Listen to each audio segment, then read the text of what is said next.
Welcome back to another technical deep dive here in the debug zone.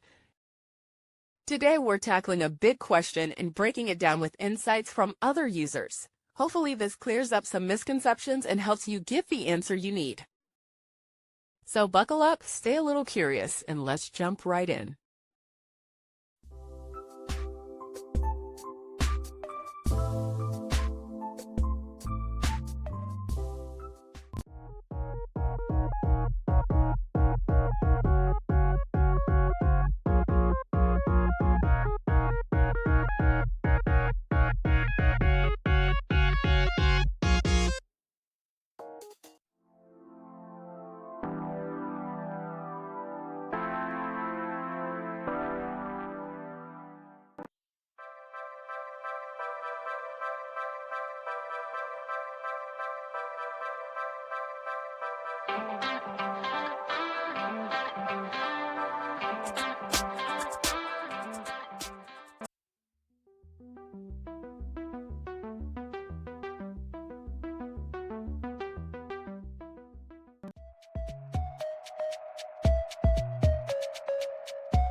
And that's a wrap.